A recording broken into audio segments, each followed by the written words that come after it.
میرے محترم بزرگوں، دوستوں اور عزیز ماؤں بہنوں، عید ایک چھوٹا سا 3 حرفی لفظ ہے جو عربی زبان عود سے نکلا ہے۔ اس کے معنی لوٹ آنے اور بار بار آنے کے ہیں۔ عید کیونکہ ہر سال لوٹ آتی ہے، اس لیے اس کا نام عید پڑ گیا ہے۔ عید کا تصور اتنا ہی قدیم ہے جتنی انسانی تاریخ۔ تاریخ کا کوئی دور ایسا نہیں جو عید کے تصور سے آشنا نہ ہو۔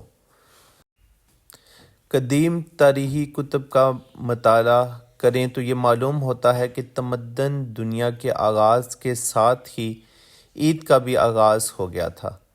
عید الفطر ایک اہم مذہبی تہوار ہے جسے پوری دنیا میں بسنے والے مسلمان رمضان المبارک کا مہینہ ختم ہونے پر مناتے ہیں۔ عید کے دن مسلمانوں کو روزہ رکھنے سے منع کیا گیا ہے۔ مسلمان رمضان کے 29 یا 30 روزے رکھنے کے بعد یکم شوال کو عید مناتے ہیں۔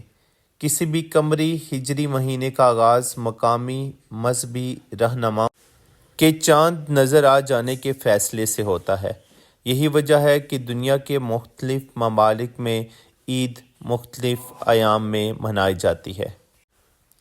چنانچہ حدیث شریف میں آتا ہے کہ جب روزہ دار عیدگاہ سے واپس جاتے ہیں تو اس حالت میں جاتے ہیں کہ ان کی مغفرت ہو چکی ہوتی ہے۔ روزہ رکھنے کا ٹائم صبح صادق سے پہلے کچھ کھانا پینا، اسی کو سحری کہا جاتا ہے، اور صبح صادق سے لے کر شام سورج غروب ہونے تک کچھ بھی نہ کھانا پینا اور اپنی بیوی سے صحبت نہ کرنا، اور شام کو سورج غروب ہونے کے بعد کچھ کھانا پینا، اسی کو افطار کہا جاتا ہے اور اس عمل کو روزے کا نام دیا جاتا ہے۔ حضرت انس رضی اللہ تعالیٰ عنہ سے روایت ہے کہ اہل مدینہ 2 دن بطور تہوار منایا کرتے تھے جن میں وہ کھیل تماشے کیا کرتے تھے۔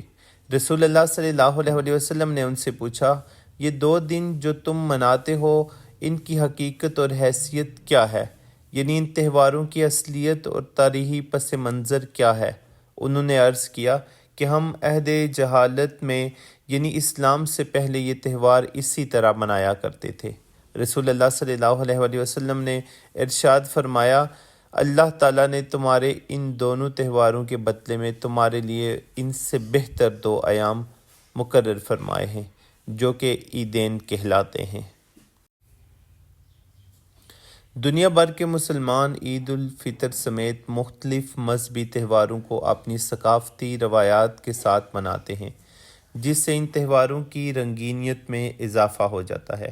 اس سے ہٹ کر مسرت کا موقع ہو یا رنج و غم کا، مسلمانوں کا آپس میں مل بیٹھنا نفرتوں، عصبیتوں اور کدورتوں کو مٹاتا اور محبتوں کی خوشبوؤں کو قلب اور نظر میں بساتا ہے۔ اگر غلامان مصطفیٰ صلی اللہ علیہ وسلم کو عید کے دن میسر ہو جائیں تو یہ معراج عید ہوگی۔ لہٰذا قومی، ملی اور ملکی سانحات کے موقع پر اور ضروری ہو جاتا ہے کہ ہم اجتماعی طور پر اللہ تعالیٰ سے رجوع کریں، استغفار کریں اور اس کی رحمتوں کو اپنی جانب متوجہ کرنے کے ساتھ ساتھ آفات اور بلیات سے محفوظ رہنے کی دعائیں کریں۔ شکریہ۔